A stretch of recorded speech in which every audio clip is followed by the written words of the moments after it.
Hi everyone, it's I am elect Robbie Adamson, and we're going to be covering the Benko Gambit Declined on move 4 today.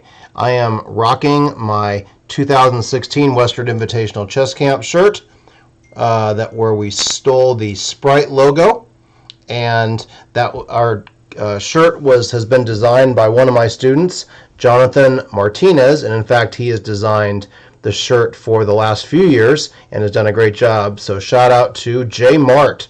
So we're going to cover today the Benko Gambit Declined on move 4. So let's take a look. So d4, knight f6, c4, c5, d5, b5. Okay, so if you remember, in the first video that I did, we covered the accepted variations, which was where white takes both of the pawns.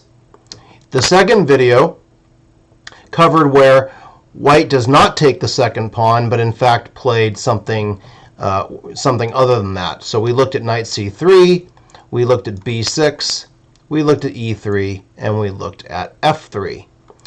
All right, and so today what we're going to cover is where they don't take the pawn at all, so it's not even close to a gambit.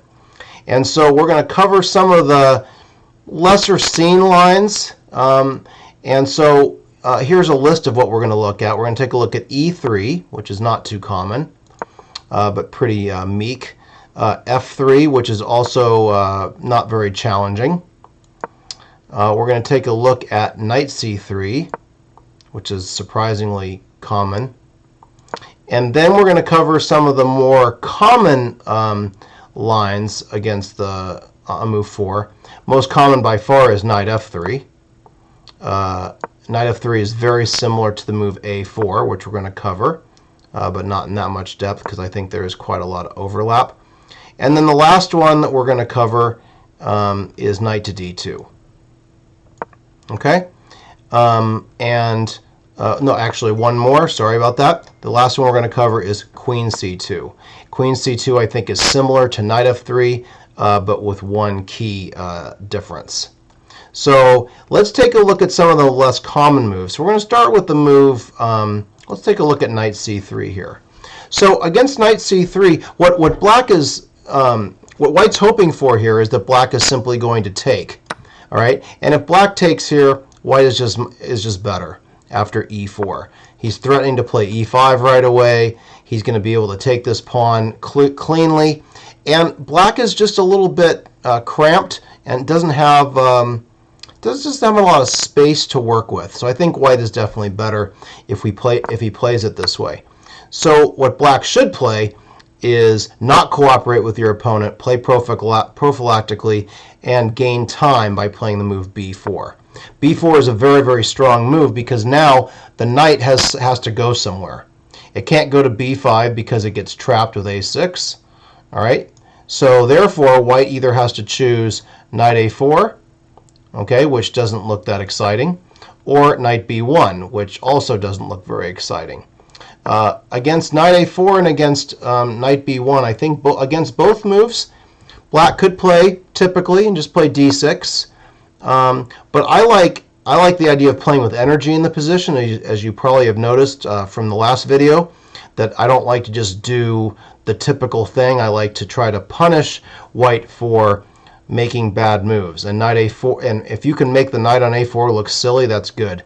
Basically what you're doing is you're threatening to take here and undermine the center.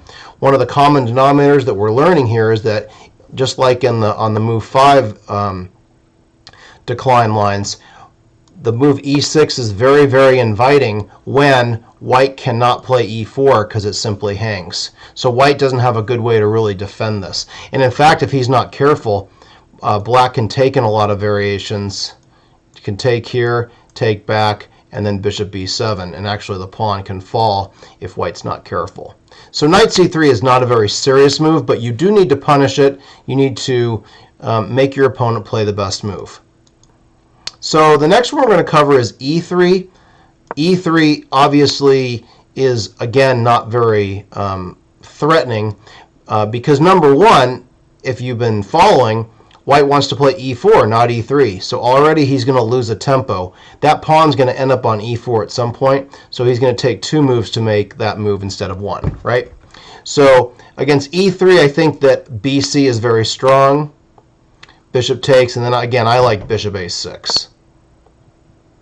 And against bishop a6, what you can do is on takes, you don't take back, actually. You play queen a5 check.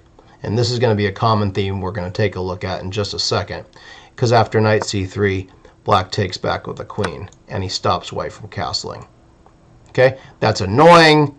Again, white's going to have to spend an extra move with e4, so black is doing fine here. So e3, again, not very testing. The next not very testing move we're going to cover is this move f3. I've gotten this. This is the most common of those 3 that I have faced. And in a lot of ways it looks good, because if you take, which I think is actually the best move, and then white plays e4, okay, it looks like white's position's pretty good, because he's going to end up taking here at some point, okay, and he's got a really nice center. The problem is that the center looks nice, but there's no real pawn break in the position.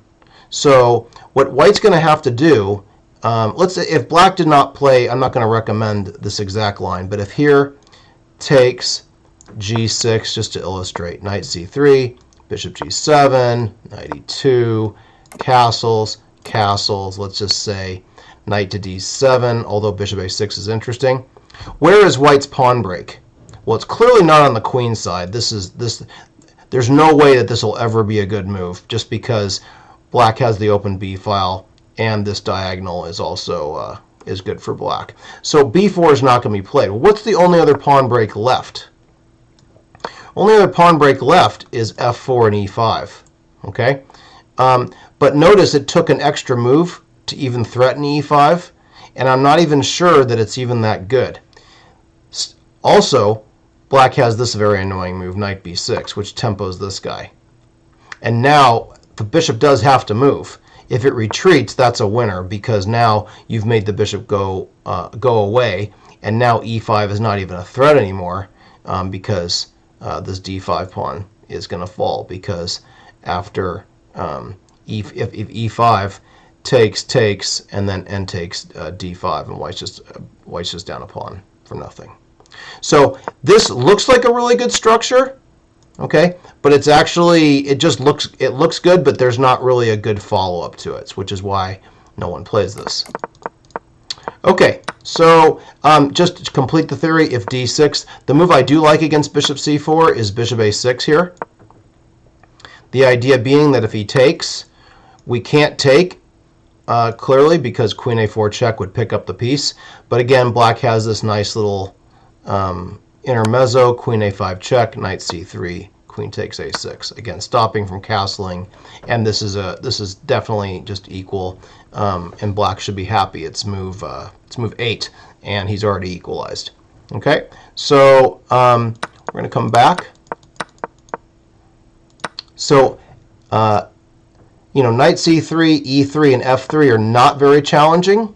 The next one we're going to cover is knight to d2. I faced this a couple times, most notably against Grandmaster Gregory Serper from Washington here in the United States. And I did lose this game to him. I played it against him probably about 10 years ago.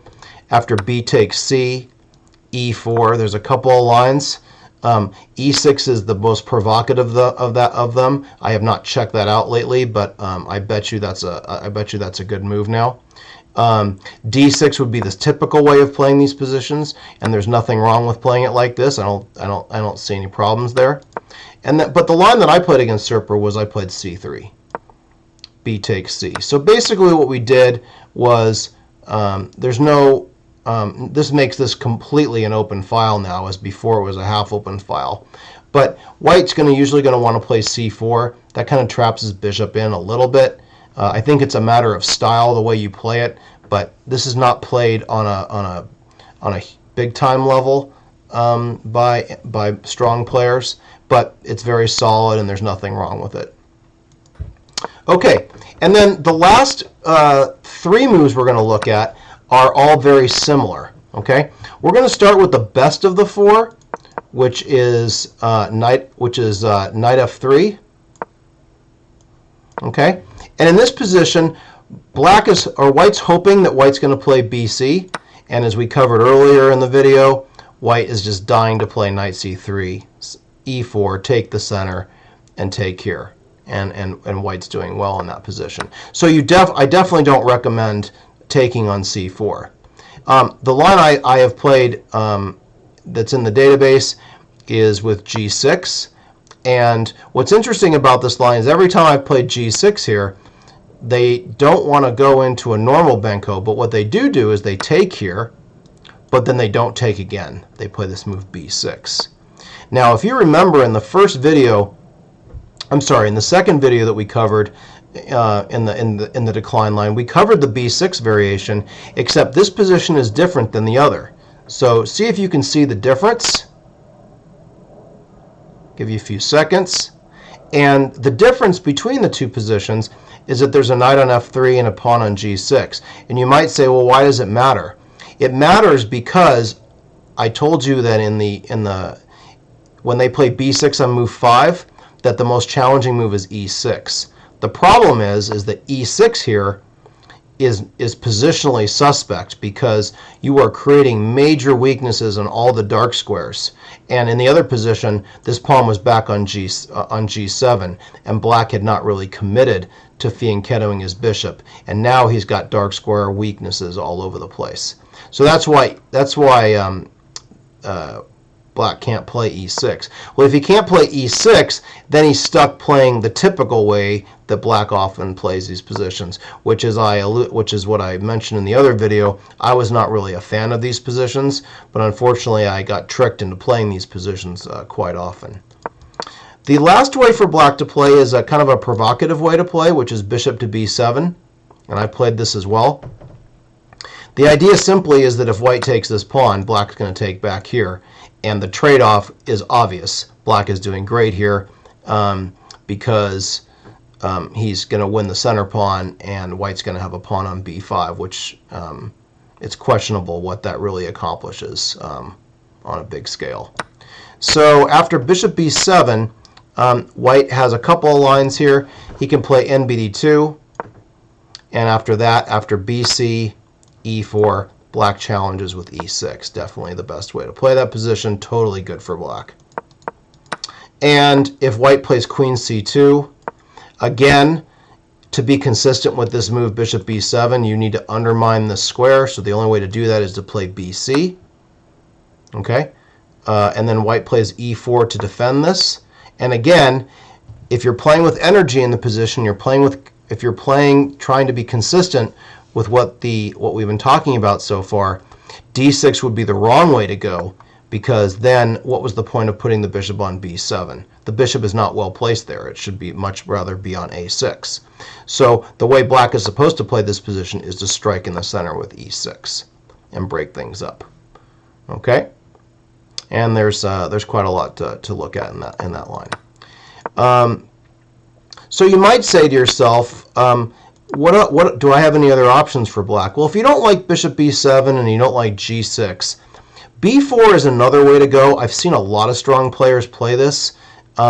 Basically, the idea is to close off the center, or not the center, but pressure on the center, and basically lock up the queen side.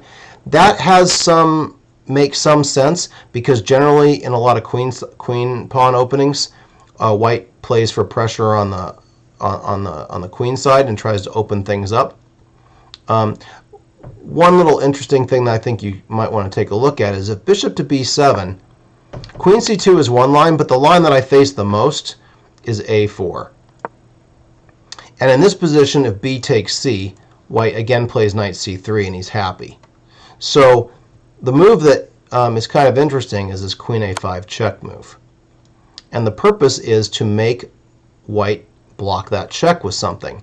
If knight c3, we can play b4, and we're going to gain a tempo, and the knight has nowhere good to go. So knight c3 is not very good.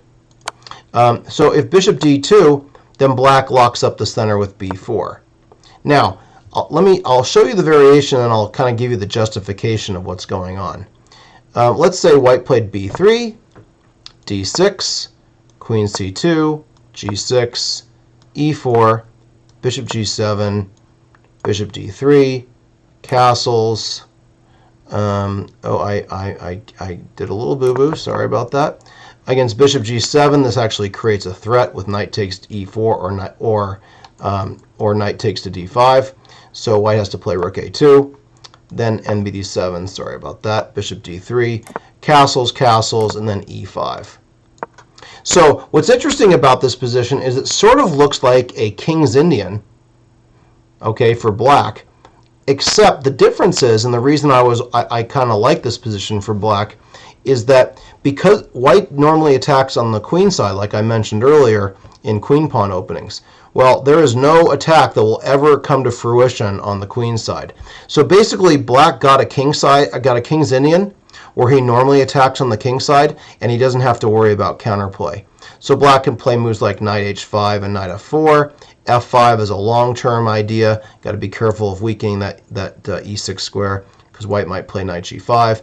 Nothing to worry. Black can always prepare that with maybe h6 and kind of play it slow. I've actually had this a couple times, and it's just a pleasant position to play for black. So against a4, if they play a4 instead of the knight f3, I think you can just transpose with queen a5 check, bishop d2, and then just b4 again. I don't see any reason why you can't do that. When I got this in a tournament game, I actually took here. I was thinking that my opponent had kind of messed up in that he's weakening this square so early that maybe knight a6 and knight b4 might be kind of interesting. But if you just don't want to have to memorize different variations, I think queen a5 check, bishop d2, and b4 is another way to play this position. But there's lots of ways. And then the last move is queen c2, and as you can see, this has a very similar idea to what we learned before, because white's going to be playing for e4 still. Okay. The downside of playing queen c2 so quickly is that d5 is now loose. So I think again makes sense to play bc here, e4, and then again challenge in the center with e6. Don't let white get all his pieces on really good squares. So you're going to see this idea of e6 of challenging the center, and we've already seen it in this line, and we saw it in a whole bunch of the other lines. So that concludes the Benko Gambit Declined move 4, and I hope you learned a lot from this. From this video, and please subscribe to my YouTube channel, and I will be posting some additional videos very, very soon. And I thank you all for watching, and you guys have a great night.